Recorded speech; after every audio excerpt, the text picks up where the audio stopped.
Let's learn the Permaweb. Hi, I'm Rakus or Tom, and today we're going to get started with the Arweave SDK and GraphQL.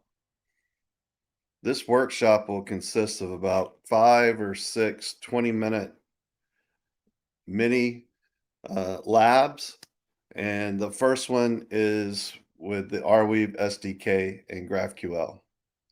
You'll want Node.js version 16 or above. Also, the VS Code extension for Svelte and Yarn. We'll use Yarn. You can install Yarn with npm install-g yarn, or you can use npm, but we'll be using Yarn. And then knowing full stack, JavaScript, TypeScript will be helpful. Jamstack, especially working with GraphQL or REST and JSON data, and Svelte, but not super necessary. So if you're new to the Permaweb, this workshop is for you. If you've been around, maybe you'll pick up something, but basically we'll be going over, GraphQL basics for the most part. In order to get started and code along, you want to install or clone the Permaweb Workshop repo. And you can do that by typing npx dgit twilson63 Permaweb Workshop space Permaweb demo cd in the Permaweb Workshop, and then yarn and yarn dev. And once you do that, open up Visual Studio Code, and we should be ready to get started. So I'm going to pop over to Gitpod. I use Gitpod, which is Visual Studio Code, and I've got the project running. And let's get the text right. Hopefully that's good. And it's just a blank web page right now with an H1. And what we're going to do is install Arweave SDK. So it's just yarn install Arweave. And let me do this.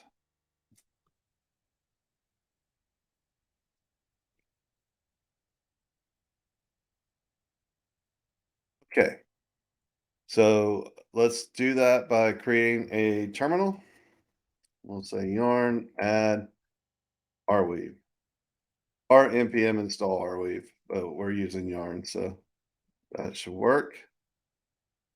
And now we've got Arweave up here installed. Let's import it into our application. So we're going to create a script tag. And within that script tag, we're going to import Arweave with a capital A from Arweave.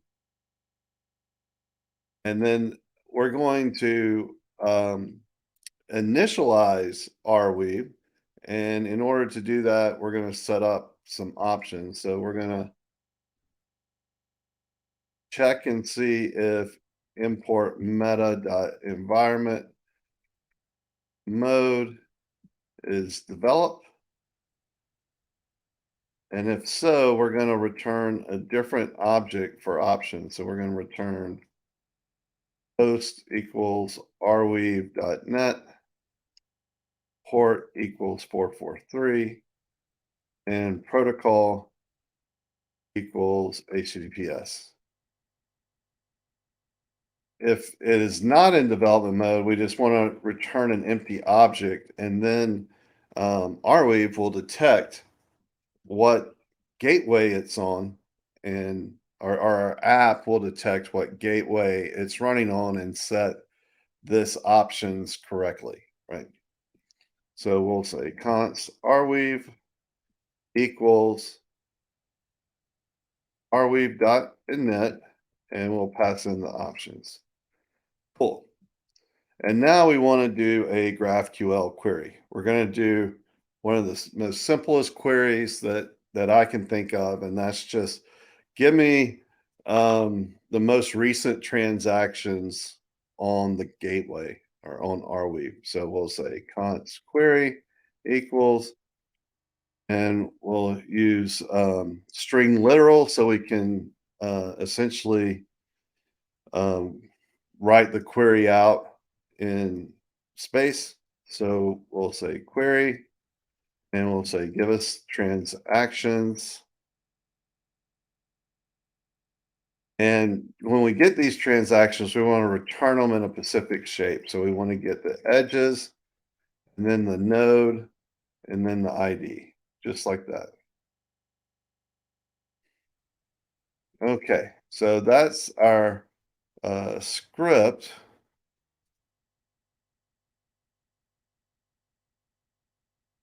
And we're going to need to paint that or present that um,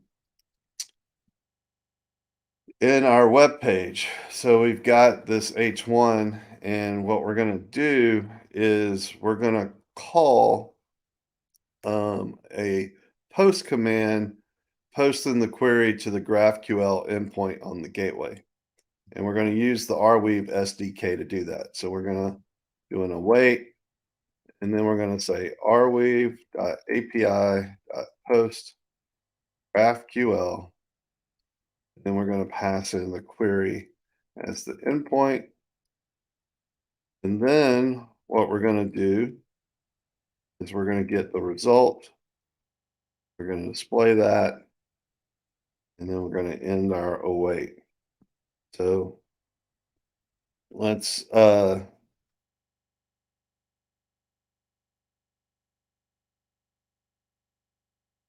pull up my notes here. Trouble with that. Um, let's do our first query notes.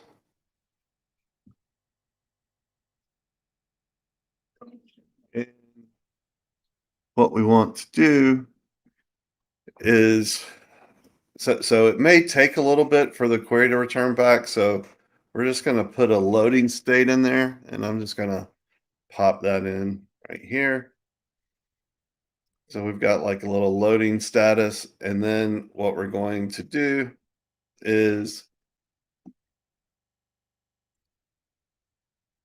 display our IDs. So we're going to do a div, and we'll give it some margin horizontally, and then we'll do an each, and we'll take the result data data. So when we return this post, it's going to return a response, and then response.data is the actual data, and then inside that is a data.transactions edges, right? So this matches our query response here. So query would be data transaction edges, and then edges is going to be an array of nodes. So we're going to say as edge, and then we're going to just, kind of do a little box.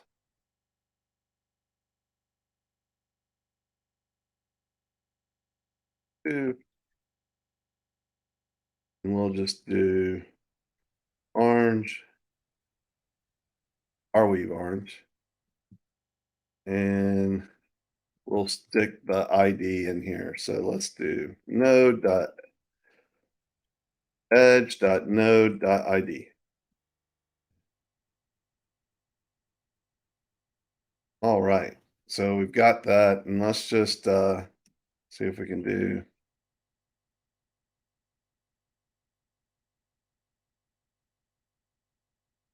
I mean, that works a little bit better.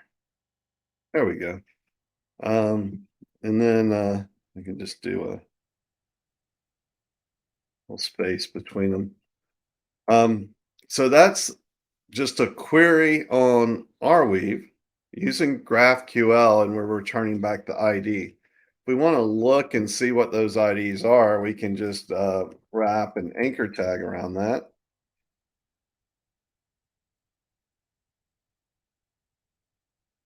We'll do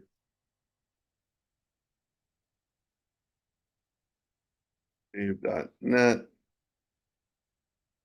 and edge.node.id.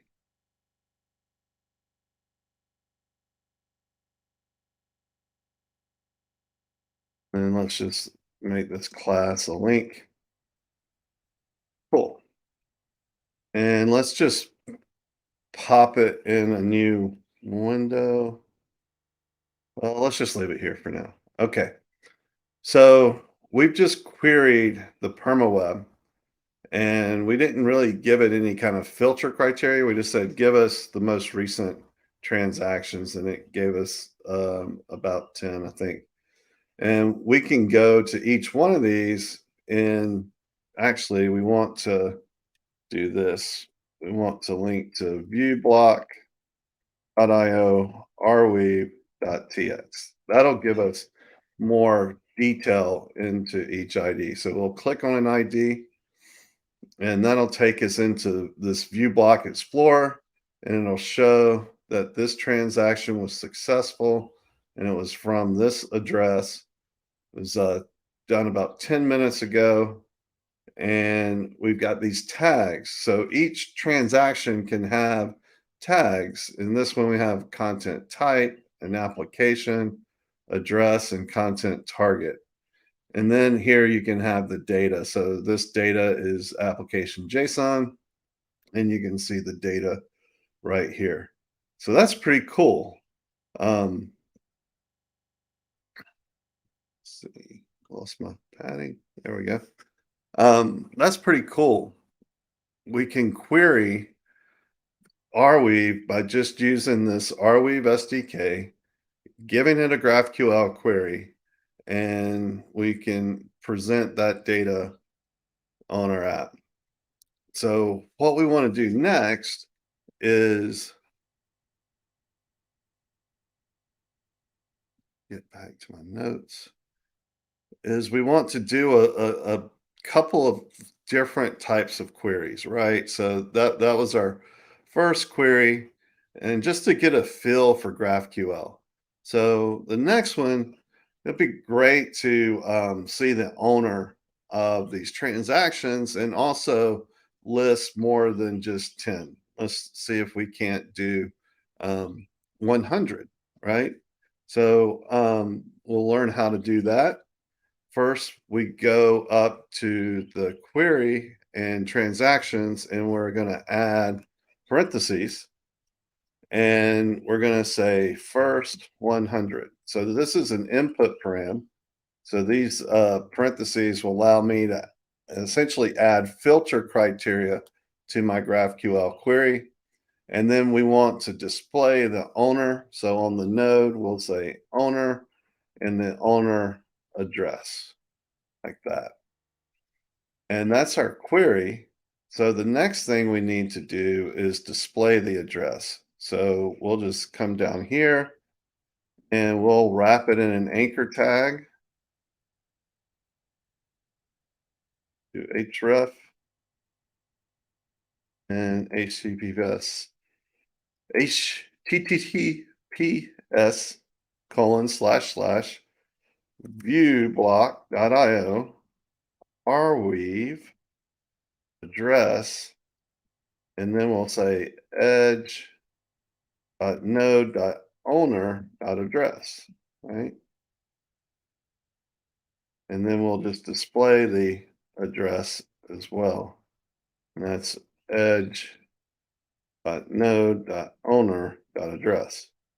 So hopefully you see where I'm getting these from, because they match the presentation piece of the GraphQL query, right? This is what we want to render, returns an array of edges, and then node.owner.address. So edge.node.owner.address. And with that, we can go and look at these addresses. Just click on that, and that should take us to view block and see the address. So this is Redstone. Super cool. You can see their transactions. And let's just pick another one. Oh, I already picked that one. Pick this one. Cool. So when you see the name like Redstone or whatever, they're using I think ANS are Arweave namespaces, um, which you can go to ans.gg, I think, and connect your wallet to a namespace, and you'll see that action. And we may in our little demo here hook up to that. I don't know yet. If we have time. Here's another one. Cool. They don't have any transactions to display. So one of the things you'll notice is also when we submit transactions, they do take time to get to the blockchain, right? Because it mints every 2 minutes. Using Bundlr, we can get it on the cache faster, but it um, still hasn't quote written to the blockchain. So you may come in here and like pick up one of these and you know pull up that transaction, and it may not be found here, right? So you can see this one is found, but if it's coming from Bundlr, it may not be found immediately because there is some time delay. Um, but we'll cover that later in the workshop. Also, to understand is these tags, right? So every time you submit a transaction, regardless of what date it is, you can put tags on it and provide more. This one is a UFO from Alex, which is pretty cool. So that is getting the owner. Now we'll move into the next little exercise. So after displaying 100 with the owner, we're going to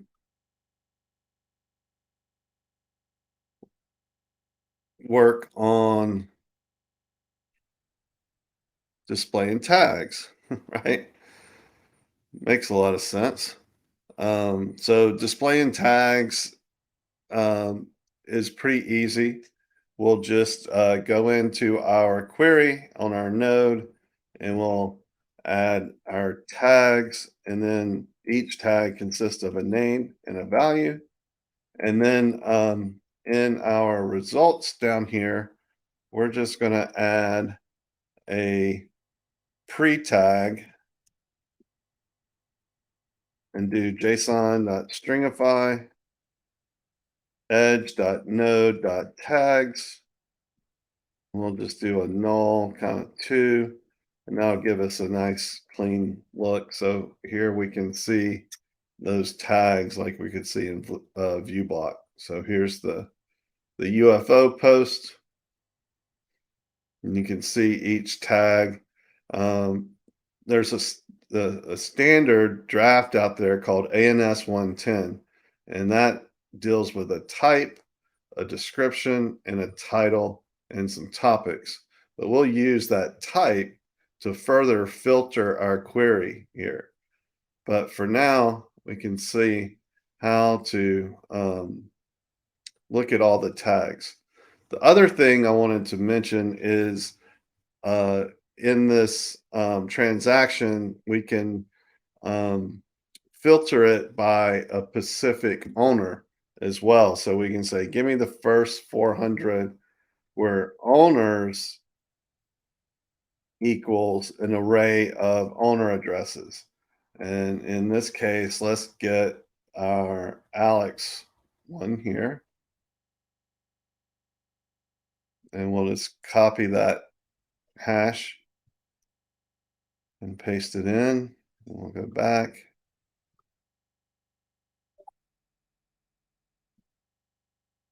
And what we should get is all the transactions by that Pacific owner. So here's one up to 100. Here's another one. Another one. Cool.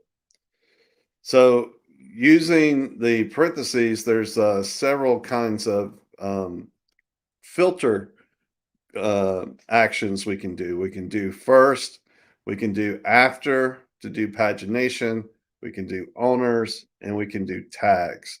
And what we'll do now is kind of do tags. So we can go to tags and do name, and we're going to say um, type and values, image. Okay. So now we just queried the Permaweb and we've got all um, the messages with a type of image.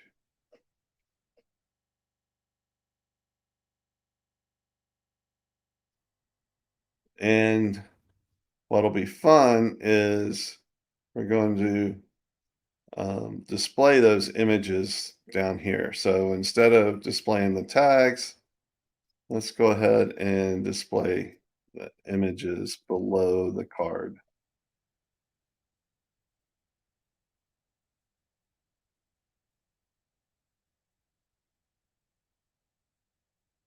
This will be edge.node.id.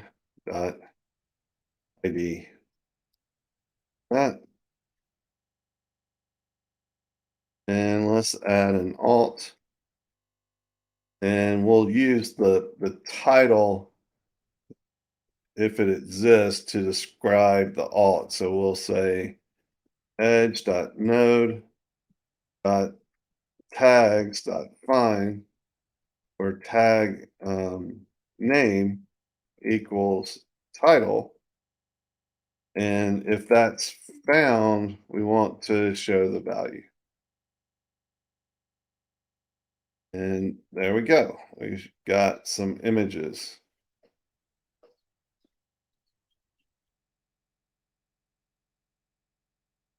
Pretty cool.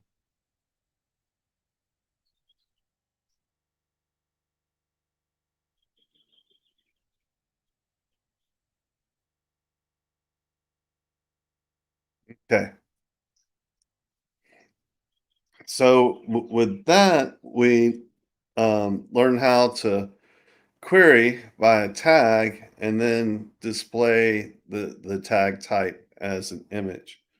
The last little query we're going to do is using app name. App name in the tag will give us a way to query this public square protocol, which we'll use in later labs. So the public square protocol is like just a simple plain text protocol where the data is the plain text and then address and kind of like a little social Twitter like app. So we'll grab the first 100 of those where app name equals public square. And in this case, we want to display the text. So we'll get rid of the image here and we'll do a div and just do some padding. And let's um, do a little bit of a margin. And we'll just, what we want to do is call the SDK with a get function. So let's do it up here. Arweave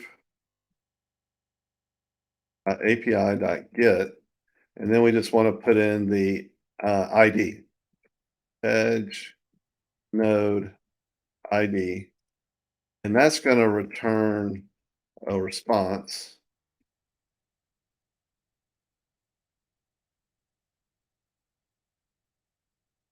And then we want to show the response dot data, which will be the text message. So let's see.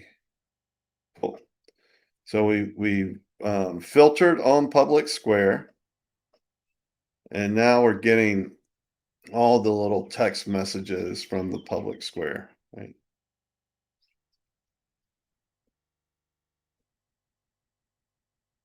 And again, we can kind of go in and look at one of these messages and see the tags. So we have the app name public square, the content type is text plain, the version is 1.0.1, and the post and is the type.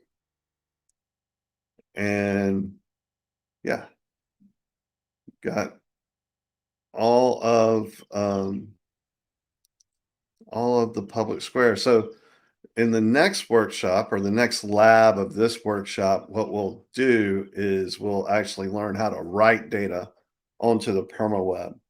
And we'll use our same kind of tool here, and we'll write messages to the public square protocol. And we'll learn how to do that with a wallet.